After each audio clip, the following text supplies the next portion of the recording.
बिस्मिल्लाहिर्रहमानिर्रहीम। बाबुन फ़िल मस्ही अलल जौरबैनी व नालैनी, जराबों पर और मौज़ों पर मसा करने का बयान। इमाम तिरमिज़ी अपनी सनद के साथ बयान करते हैं कि मुग़ीरा बिन शोबा कहते हैं नबी पाक सल्लल्लाहु अलैहि वसल्लम ने वज़ू किया और अपनी जराबों पर और अपने मौज़ों पर मसा किया। सूत या ऊन के मौज़ों को जोरब कहते हैं। सूत या ऊन के मौज़ों को जोरब कहते हैं और ऐसे मौज़े जिसके जानिब आला और जानिब असफल दोनों तरफ चमड़ा लगा हो, ऊपर और नीचे चमड़ा हो, बाकी जगह सूत ऊन हो, तो ऐसे मौज़ों को मुजल्लद कहते हैं। और जिसके सिर्फ नीचे वाले हिस्से पर चमड़ा हो उसे मुनाअल कहते हैं।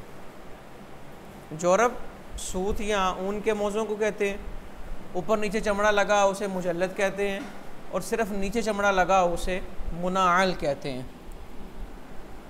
और अगर सारे मौज़े हों ही चमड़े के, सूत और ऊन इस्तेमाल ना हो, उसे खुफ़ैन कहते हैं। खुफ़ैन, जौरबैन, मुजल्लदैन। खुफ़ैन हो या जौरबैन मुजल्लदैन हो या जौरबैन मुनाअलैन हो, इन पर बिल इत्तिफ़ाक़ मसा करना जायज़ है। समझ आ गई?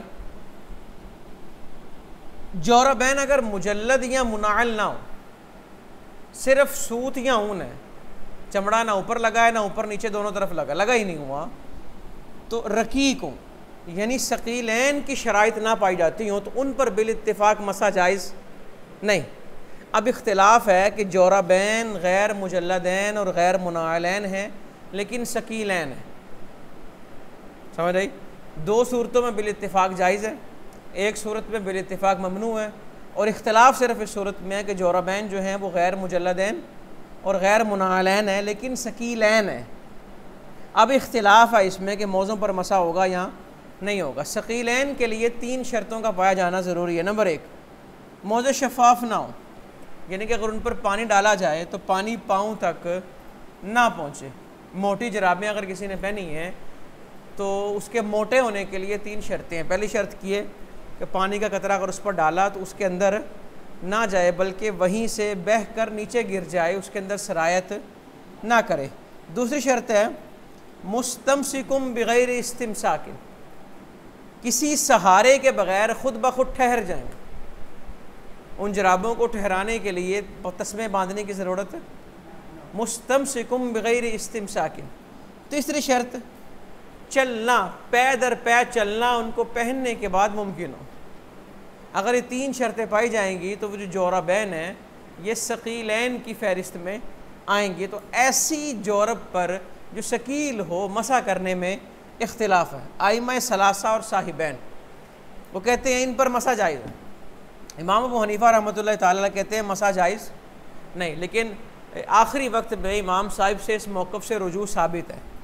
आखिर में आपने कह दिया था कि जौरबैन, सकीलैन, गैर मुजल्लदैन, गैर मुनाअलैन, इन पर मसा जायज़ है, लेकिन आगाज़ में आपका मौक़िफ़ था इन पर मसा जायज़ नहीं। अच्छा जी, कुछ अहले ज़वाहिर ऐसे हैं जो कहते हैं जराब जैसी भी हो उस पर मसा जायज़ है, चाहे वो रक़ीक हो पतली हो। अहले ज़वाहिर कहते हैं। समझ आ गई बात? एक मौक़िफ़ अइम्मा सलासा और साहिबैन का आ गया, एक इमाम साहिब का पहला मौक़िफ़ आ गया, और अहले ज़वाहिर के यहाँ तो मुतलक़न जराब पे मसा करना जायज़ है। हमारे यहाँ भी कुछ लोग ऐसे पाए जाते हैं माशरे में जो जराब पे मसा करते हैं और वो किसी कैद को नहीं लगाते। तब का जो अहले हदीस है वो जराबों पर मसा करते हैं और उनके यहाँ कोई कैद इसकी नहीं है, वो जराबों पे मसा कर लेते हैं। असहाबे ज़वाहिर की दलील तो ये हदीस तहतल बाब हो गई। ठीक है कि मुग़ीरा बिन शोबा रिवायत कर रहे हैं कि नबी पाक सल्लल्लाहु अलैहि वसल्लम ने जौरबैन और नालैन पर मसा किया। एक रिवायत इनकी हज़रत अबू मूसा से कि नबी पाक सल्लल्लाहु अलैहि वसल्लम ने जौरबैन और नालैन पे मसा किया। एक हज़रत बिलाल से भी रिवायत यही है कि खुफ़ैन पे और जौरबैन पे मसा किया। और हज़रत सुबान की रिवायत भी यही कि नबी पाक सल्लल्लाहु अलैहि वसल्लम ने इमामों पर और जो पैरों में पहना हुआ है जो भी चीज़ है उस पर मसा करने का हुक्म दिया। तो इन रिवायात से अहले ज़वाहिर इस्तेदलाल करते हैं कि जब इन रिवायात में जोरब की कोई क़ैद नहीं लगाई गई, खुफ की कोई क़ैद नहीं लगाई गई, नालैन की कोई क़ैद नहीं लगाई गई। तो इसका मतलब है जो भी चीज़ पाँव में पहनी हुई है उस पर मसा करना जायज़ होना चाहिए। इनके जवाबात, ये जितनी भी अहादीस हैं ये सारी साक़ितुल एतबार हैं, इनको मोतबर मानना साक़ित है। हज़रत मुग़ीरा की रिवायत को अगरचे इमाम तिरमिज़ी ने सही कहा, लेकिन आइम्मा हदीस इस रिवायत को ज़ईफ़ करार देते हैं और इस रिवायत को वो मुस्तदल नहीं बनाते। इमाम नसाई कहते हैं कि हमें नहीं पता कि किसी ने इसकी मुताबत की हो, और सही बात यह है कि नबी पाक सल्लल्लाहु अलैहि वसल्लम से हज़रत मुग़ीरा ने सिर्फ मौज़ों पर मसा की रिवायत ज़िक्र की है, उसमें जोराबैन का ज़िक्र नहीं। ये इमाम नसाई कह रहे हैं। इमाम अबू दाऊद कहते हैं कि मशहूर यही है कि मसह अलल खुफ़ैन, कि मौज़ों पर मसा किया, और हमें नहीं पता कि जोराबैन वाली बात कहाँ से आ गई। इमाम बैहक़ी ने कहा हाज़ा हदीस मुनकर, ये हदीस ही मुनकर है।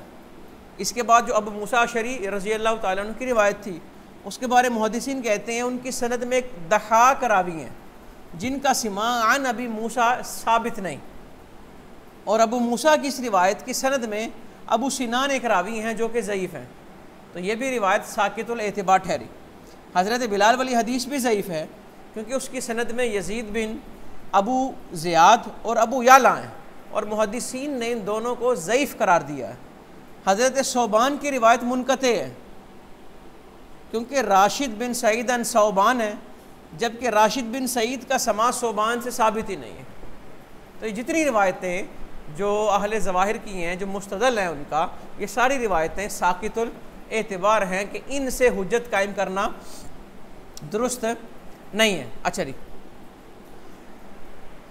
ये हमने पहला जवाब दिया कि ये सारी रिवायतें साक़ितुल एतबार हैं। फिर डिटेल में बताया कि किस रिवायत को किस वजह से हमने साक़ित कहा। दूसरा जवाब ये है कि अहादीस में भी जहाँ पर भी जोराबैन का जिक्र आया वहाँ जोराबैन से खुफ़ैन मुराद हैं, मोज़े मुराद हैं, सूत की या ऊन की जराबें मुराद नहीं, क्योंकि अहले लुग़त जो हैं वो जोरब का इतलाक़ खुफ़ पर भी करते हैं। मशहूर लुग़वी ताजुल उरूस के अंदर मशहूर लुग़त है ताजुल उरूस, और फ़िरोज़ाबादी एक और माहिर लुग़ात हैं, क़ामुसुल मुहीत में नकल करते हैं कि जोरब का इतलाक़ खुफ़ पर होता है, जोरब का इतलाक़ खुफ़ पर भी होता है। तीसरा जवाब, इन तमाम रिवायात में जोराबैन से मुराद सकीलैन है, जोराबैन से मुराद सकीलैन है। और चौथा जवाब ये है मसहुन अलल जोरब, ये वुज़ूउन अलल वुज़ू की सूरत में कि अगर आप जोरब से मुराद रकीक मुराद लें तो हम कहेंगे इसका मतलब ये, अगर पहले से ही आप बावुज़ू हैं और वुज़ू पर वुज़ू करना चाह रहे हैं और जराब पहनी है और पतली जराब है, आप वो ना उतारें, उन पर मसा कर लें। मसहुन अलल जोरब, ये वुज़ूउन अलल वुज़ू की सूरत में है। समझ आ गई?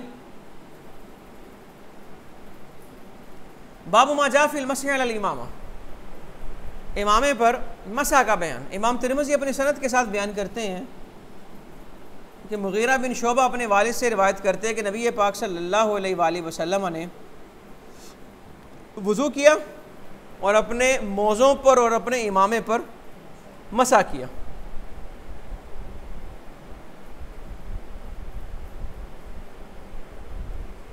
इसी तरह आगे मसा अलल खुफ़ैन वल खिमार, खिमार से मुराद यहाँ इमामा है। ये हज़रत बिलाल की रिवायत।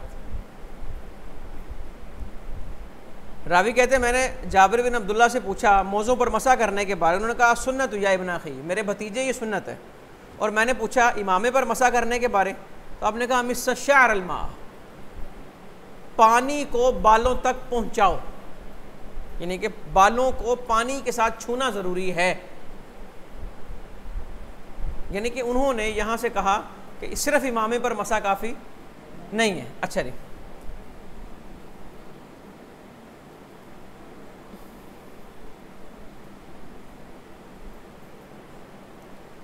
कुछ तिरमिज़ी की नुस्खों में ना ये जो बाबु मा जा फिल मसही अलल इमामा है ना, यहाँ पर बाबु मा जा फिल मसही अलल जोराबैनी वाली इमामा लिखा हुआ है।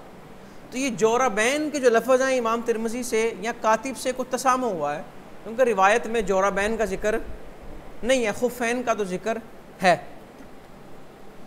अच्छा जी, इमाम अहमद, इमाम औज़ाई और इमाम इसहाक़ रहिमहुमुल्लाह के नज़दीक मसहुन अलल इमामा पर इक्तिफ़ा जायज़ है।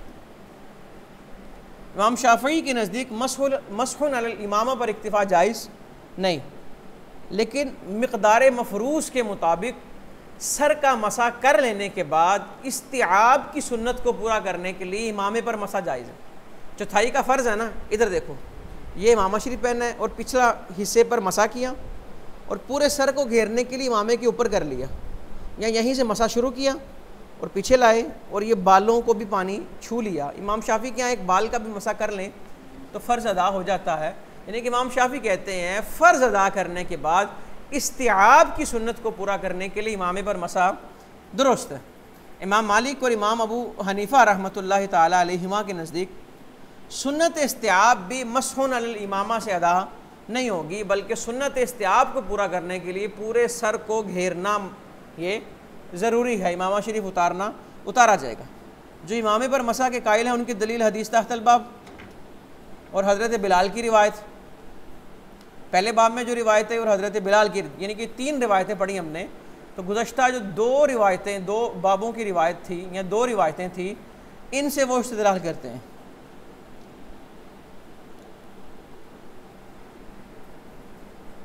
अच्छा जी, और तीसरी दलील इनकी वही हदीस जो अभी थोड़ी देर पहले अर्ज़ की हज़रत सौबान वाली, कि उसके अंदर से भी मस अलल इमामा जो है उसका सबूत मिल रहा है। और बुखारी में हज़रत अमर बिन उमैया दिमरी की रिवायत है कि जिससे मस अलल इमामा का सबूत मिलता है। इमाम मालिक और इमाम आज़म के दलाइल कुरान में अल्लाह ने फरमाया वमसहू बिरूसिकुम, ये सर के मसा पर कतिउद दलाला है। और मसहुन अलल इमामा वाली जो रिवायात हैं ये अखबार अहाद हैं और ख़बर वाहिद से किताबुल्लाह पर ज़्यादती जो है वो जायज़ नहीं है।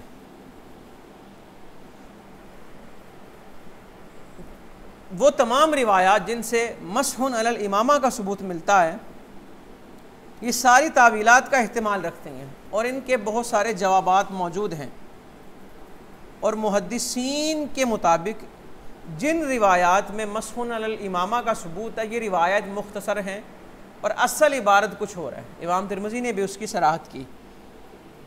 असल इबारत यूँ थी मासाह अला नासियतिही व अमामतिही, पेशानी पर और इमामे पर, यानी कि पेशानी के आगे जो बाल हैं उस पर मसा किया और इमामे पर मसा किया, और मुख्तसर शक्ल में मासाह अला इमामतिही रह गया। इमाम तिरमिज़ी ने ख़ुद इस बात को जिक्र किया। और हज़रत बिलाल की रिवायत के बाद तुर्क में भी नासिया का लफ्ज़ मज़कूर है। और इमाम मुहम्मद ने मोता के अंदर एक और तरीके से जवाब दिया इस रिवायत का, वो ये कि हम तक ये बात पहुँची कि मसहुन अलल इमामा था, लेकिन ये बात भी हम तक पहुँची कि ये फिर हुक्म मतरूक हो गया, होता था लेकिन फिर इसे छोड़ दिया गया, तर्क कर दिया गया। इसी और जो एक और जवाब है वो ये रिवायत जो इस वक्त मेरे सामने है कि रावी कहते हैं मैंने जब पूछा कि मसा अलल इमामा तो कहा अमिस शअर अलमा, कि बालों को छुओ किसके साथ, पानी के साथ। तो ये रिवायत बता रही है कि अगर मस अलल इमामा पर इक्तिफा जायज़ होता तो रावी जो हैं जाबिर बिन अब्दुल्ला वो ऐसा ना कहते। बाबू मजा फिल गुस्ल मिनल जनाबा, गुस्ल जनाबत करना। हज़रत मैमूना रज़ी अल्लाह ताला अन्हा की रिवायत से पता लगेगा कि नबी पाक सल्लल्लाहु अलैहि वसल्लम अपने पाँव जहाँ गुस्ल करते थे वहाँ से हटके धोते थे। और हज़रत आयशा रज़ी अल्लाह ताला अन्हा की रिवायत से पता लगता है कि उसी जगह पर पाँव धोते थे। और दोनों में मुहद्दिसीन ने तदबीक यूँ की है कि अगर गुस्ल ऐसी जगह किया जा रहा हो जहाँ पानी जमा नहीं होता तो वहाँ पर उसी जगह पाँव धोए जा सकते हैं। और अगर गुस्ल ऐसी जगह पर किया जा रहा है जहाँ पानी जमा हो जाता है या वो जगह कच्ची है तो ऐसी जगह पर पाँव जो हैं नहीं धोए जाएंगे बल्कि हट के धोए जाएंगे। इमाम तिरमिज़ी अपने सनद से रिवायत करते हज़रत मैमूना रज़ी अल्लाह ताला अन्हा ने फरमाया कि मैंने नबी पाक सल्लल्लाहु अलैहि वसल्लम के लिए पानी रखा गुस्ल का, गुस्ल जनाबत किया, बाएं हाथ में पानी डाला, दाएं हाथ को धोया और दोनों हथेलियों को धोया, अपना हाथ पानी के बर्तन में दाखिल किया, अपनी शर्मगाह को धोया, अपना हाथ दीवार पे या ज़मीन पे मारा, फिर कुल्ली की नाक झाड़ा, चेहरा धोया, बाजू धोए, सर पे पानी बहाया 3 दफ़ा, सारे जिस्म पे पानी बहाया। सुम्मा तनहा फग़सल रिजलैहि, फिर आप उस जगह से हट गए और अपने पाँव को धोया। हज़रत आयशा रज़ी अल्लाह ताला अन्हा फरमाती हैं कि नबी पाक सल्लल्लाहु अलैहि वसल्लम गुस्ल का तरीका सारा वही, और ये आ गया सुम्मा यग़सिलु क़दमैहि, फिर आप अपने कदमों को धोते। तो इसकी मैंने तत्बीक अर्ज़ कर दी है। हल तनकुदुल मरअतु शारहा इंदल गुस्ली, औरत गुस्ल कर रही है, क्या वो अपने सर के जो उसने चुटिया की हुई है उसे खोलेगी या नहीं खोलेगी? तो चूँकि औरत की जड़ों तक पानी पहुंच जाता है और उसके बाल मर्द की तरह नहीं होते, नरम होते हैं, अगर वो चुटिया नहीं भी खोलेगी तो सारे बाल उसके भीग जाते हैं और जड़ों तक पानी पहुंच जाता है, तो औरत को चुटिया खोलने की ज़रूरत नहीं। लेकिन अगर औरत के बाल इस तरह आए कि बाल पानी जो है वो जड़ों तक नहीं जाएगा या बाल सारे नहीं भीगेंगे, क्योंकि अगले बाब में आगे एक बाब में रिवायत आएगी कि हर बाल के नीचे जनाबत है। क्या मतलब? हर बाल को और उसके नीचे चमड़ी को धोना ज़रूरी है, पानी का पहुंचाना ज़रूरी है। तो हज़रत उम्मे सलमा कहती हैं, मैंने अर्ज़ किया आका, मैं ऐसी औरत हूँ कि जो अशुद्ध दफ़रा रासी, सर की चोटी को बहुत ज़ोर से बांधती हूँ, सर की चोटी को बहुत ज़ोर, यानी कि उसको खोलने में बड़ा वक्त लगता है, बड़े मामलात हैं। अफ़ान खुदूर गुस्ल जनाबा, क़ाल अल्लाह, आपने कहा नहीं, तेरे लिए काफ़ी ये है कि तो अपने सर पे पानी उंडेले, कितने? 3 चुल्लू या 3 दफ़ा पानी उंडेल दे, 3 दफ़ा पानी पहुंचा दे, फिर अपने सारे जिस्म पे पानी पहुंचा, तो ये तुझे पाक कर देगा।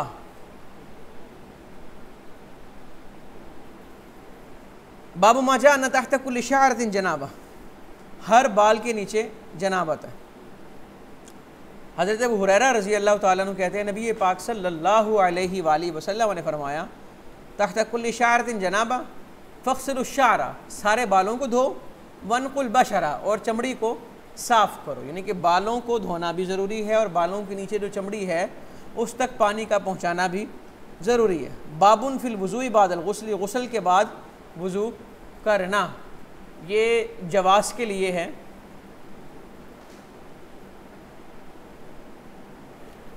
गुस्ल के बाद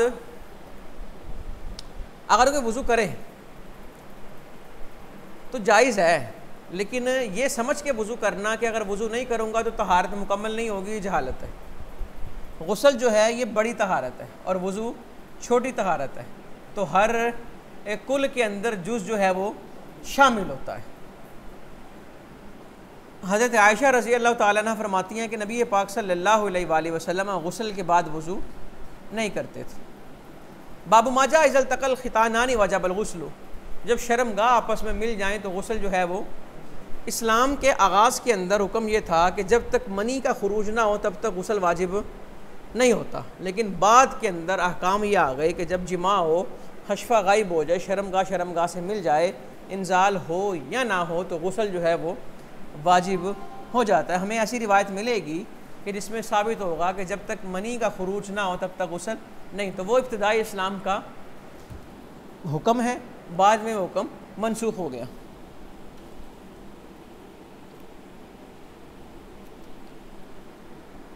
इज़ा जावज़ ख़ितानुल ख़िताना वजबल गुस्लु फ़अलतु अना व रसूलुल्लाह सल्लल्लाहु अलैहि वसल्लम फ़ख्तसलना। समझ आ गई बात?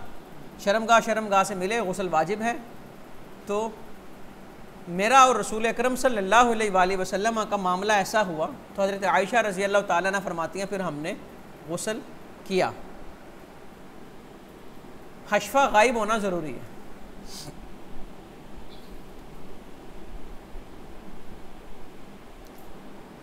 अगली रिवायत भी इसी तरह ही है। बाबू मा जा अन्नल मा मिनल माई, कि अन्नल पानी पानी से है, क्या मतलब कि गुस्ल तब तक फ़र्ज नहीं होगा जब तक पानी नहीं निकलेगा। ये बाब जो है ये मनसूख है। देखिए ना, इन्नमा कानल माउ मिनल माई रुखसतन फ़ी अव्वलिल इस्लाम सुम्मा नुहिया अनहा, फिर इससे मना करार दे दिया। अगली रिवायत भी इसी तरह,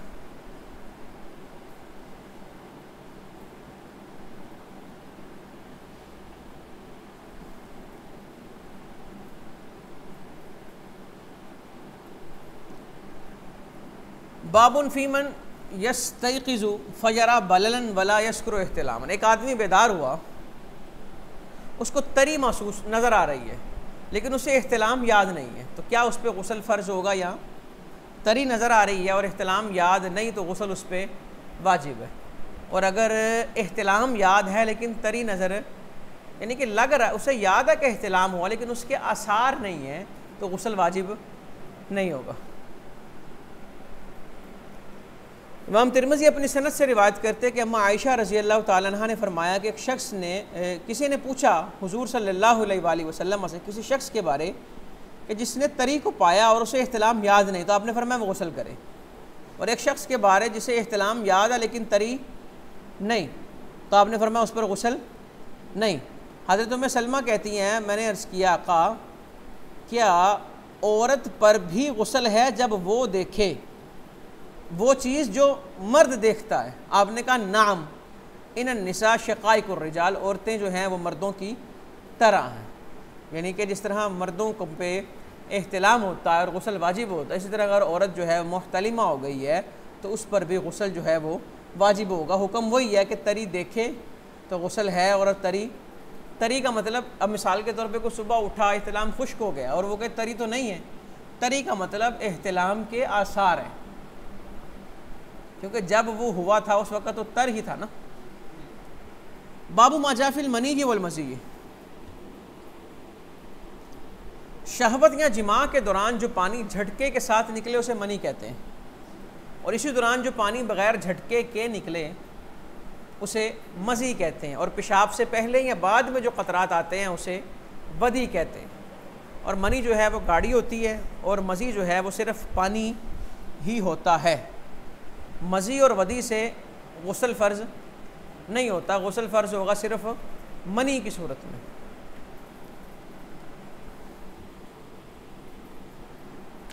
इमाम तिरमिज़ी अपनी सनद से रिवायत करते हैं कि हज़रत अली कहते हैं कि नबी पाक सल्लल्लाहु अलैहि वसल्लम से मैंने पूछा मज़ी के बारे में, तब फरमाया मज़ी से वज़ू है और मनी से गुस्ल है। हज़रत अली करमल्लाहु तआला वजहुल करीम से एक रिवायत और है कि इसमें आपने यूँ पूछा कि आका मैं वो हूँ जिसे मज़ी बकसरत आती है, तो आपने फरमाया मज़ी से गुस्ल नहीं है, सिर्फ़ क्या है वज़ू। अब मज़ी कपड़ों को लग जाए तो फिर क्या करेंगे? रावी कहते हैं मुझे बड़ी तकलीफ़ थी मज़ी से, क्योंकि मुझे बार बार गुस्ल करना पड़ता था, तो मैंने हुज़ूर सल्लल्लाहु अलैहि वसल्लम की बारगाह में किस्सा रखा, तो आपसे पूछा, आपने कहा वज़ू काफ़ी है, और मैंने अर्ज़ किया आका अगर मेरे कपड़ों को लग जाए तो मैं क्या करूं? तो आपने फरमाया चुल्लू में पानी लेके उस पर झाड़ो जहां तुम्हें नज़र आ रहा है कि इस जगह वो लगी है, यानी कि इसको पाक करने का तरीका ये है कि उस जगह पे पानी बहा दिया जाए या पानी से छींटे मारे जाएं, उसका असर जो है वो ज़ाइल हो जाए, तो वो कपड़ा जो है वो पाक हो जाता है।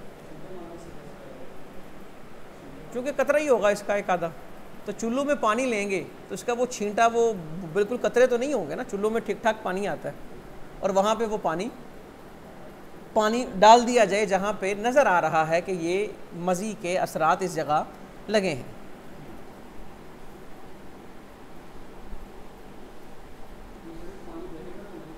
नहीं वैसे ही रहेगा, नहीं ये मज़ी के अंदर, यानी कि इसकी कपड़ा पाक करने के लिए वो 3 दफ़ा धोना, 3 दफ़ा नचोड़ने वाली शर्त नहीं है।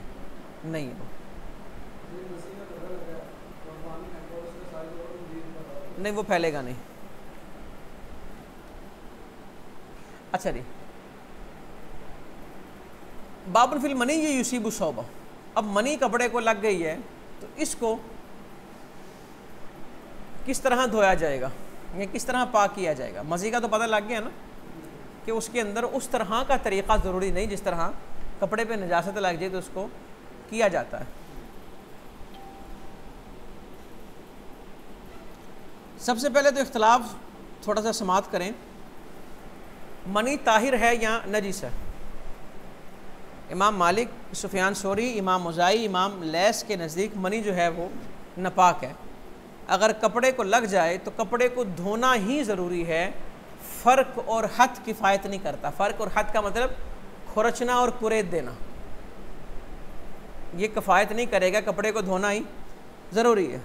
इमाम शाफ़ई, इमाम अहमद और दाऊद ज़ाहिरी के नज़दीक मनी पाक है। तो इनसे पूछा कि अगर मनी पाक है तो फिर कपड़ों को क्यों धोया जाता है? तो ये कहते हैं इसकी वजह नज़ाफ़त है, नजासत नहीं, तहारत नहीं, सफाई है। और इमाम शाफ़ी के नज़दीक हैवानात की मनी का भी यही हुक्म है, सिवाय कुत्ते और खिंजीर की मनी के, कल्ब व खिंजीर के अलावा हैवानात का यही हुक्म है। इमाम अबू हनीफ़ा के नज़दीक मनी नापाक है, लेकिन अगर मनी खुश्क हो जाए तो फ़र्त व हद किफ़ायत करता है, और अगर मनी गीली हो तो फिर गसल ज़रूरी है, फिर उसे धोना ज़रूरी है। यानी कि इमाम मालिक वगैरह और इमाम आज़म मनी की नजासत पर तो मुत्तफ़िक हैं, लेकिन तहारत सोप के तरीके में इख्तलाफ है। वो कहते हैं फ़र्तो हद किफ़ायत नहीं करेगा, इमाम साहब कहते हैं फ़र्तो हद जो है वो किफ़ायत करेगा। इमाम शाफ़ी का इस्तिदलाल वो रिवायत, वो तमाम रिवायात जिनसे फ़र्क साबित है, फ़र्क का मतलब कुरेदना, कि हज़रत आयशा और दीगर सहाबिया से मनकूल कि हज़रत आयशा फरमाती हैं कि मैं बसा औक़ात नबी करम सल्लल्लाहु अलैहि वसल्लम के कपड़े से मनी को कुरेद देती थी, फिर आप उसी लिबास को पहन कर नमाज अदा किया करते थे। इस दलील का जवाब ये है कि ये हमारे खिलाफ हुज्जत नहीं, ये हुज्जत तब हो अगर नजासत बक़द्र दिरहम माफ़ ना हो। ठीक है ना? उस कपड़े में नमाज इसलिए पढ़ी कि नजासत जो है वो बक़द्र दिरहम माफ़ है। और दूसरा जवाब ये है कि हमारे यहाँ भी यही है कि अगर मनी खुश्क हो चुकी हो फिर उसे धोना ज़रूरी नहीं, फिर उसको कुरेद देने से भी कपड़ा जो है वो पाक हो जाता है। ठीक है, यानी कि ये दलील हमारे मौक़िफ़ के ख़िलाफ़ हुज्जत नहीं बन सकती। और हज़रत आयशा रज़ी अल्लाह ताला अन्हा ही फरमाती हैं कि नबी पाक सल्लल्लाहु अलैहि वसल्लम के कपड़े पर जब मनी खुश्क होती थी तो मैं कुरेद देती थी, और जब रतब होती थी तो मैं उसे धो देती थी। समझ आ गई? और बहुत सी रिवायात हैं।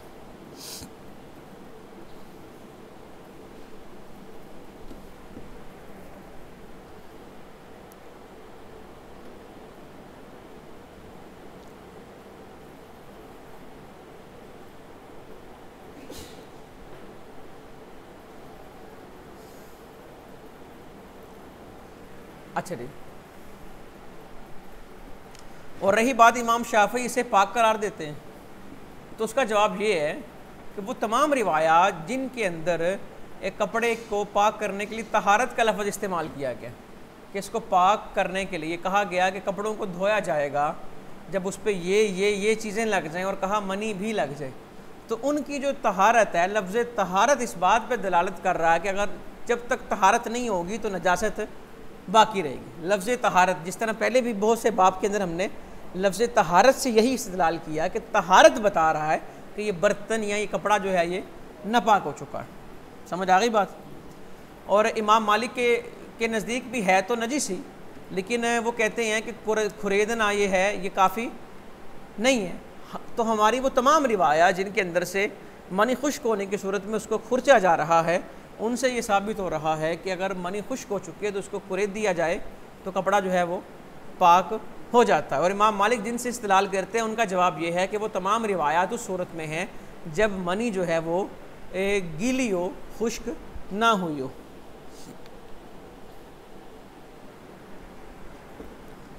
गस्ल मनी मिन सब, कपड़े से मनी को धोना। आगे वही रिवायत आ गई। फिल जुनूबी जनाम मुकाबला एक तसीला, जुम्बी आदमी गुस्ल से पहले सो सकता है या नहीं? हज़रत आयशा रज़ी अल्लाह ताला अन्हा कहती हैं नबी पाक सल्लल्लाहु अलैहि वसल्लम जनाबत की हालत में सो जाते थे और पानी को आप छूते नहीं थे।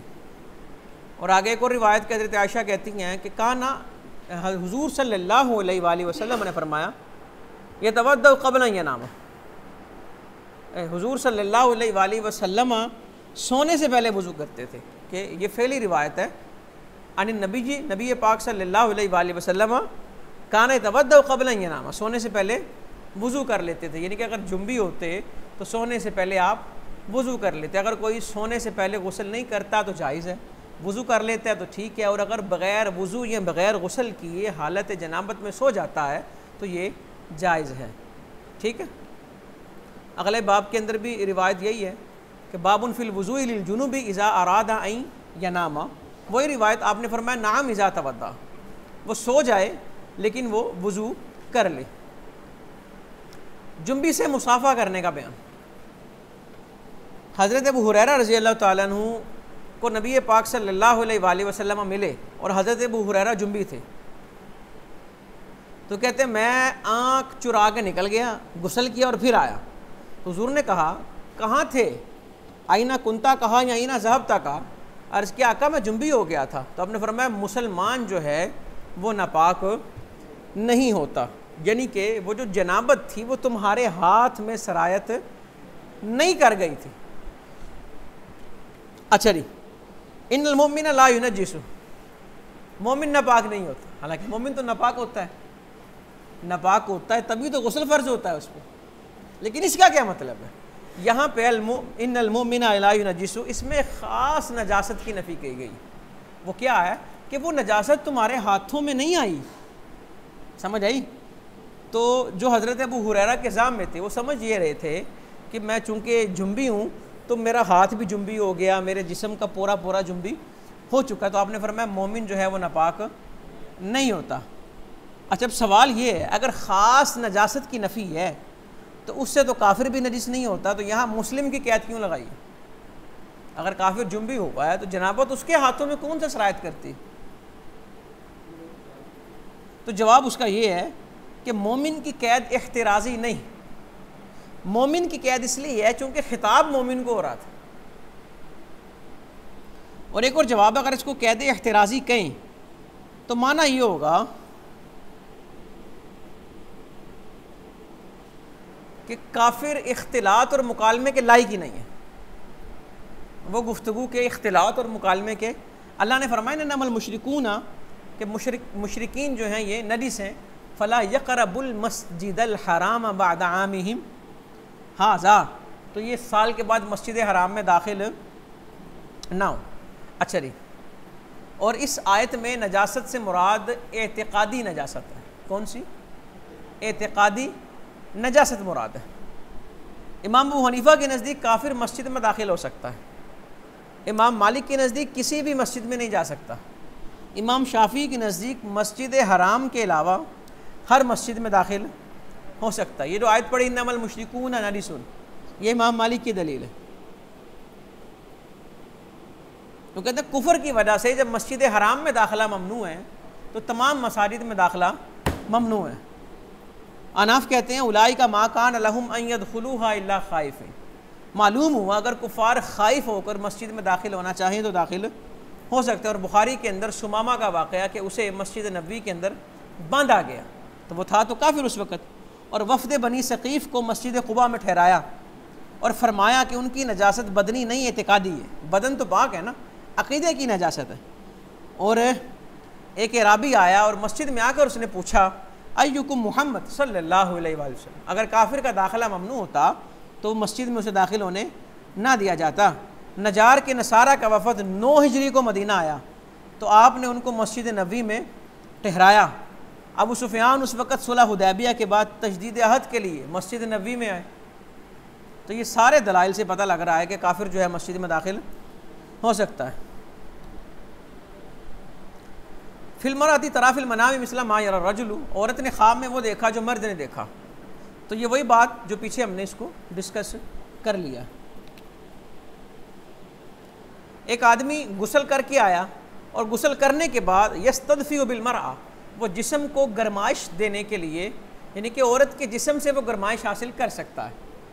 औरत के जिस्म से गुस्ल किया, ठंडक है और गुस्ल जो है उसके बाद सर्दी लग रही है, तो औरत को गले लगा लेना, उसके साथ बीवी के साथ चिमट जाना हरारत हासिल करने के लिए ये जायज़ है।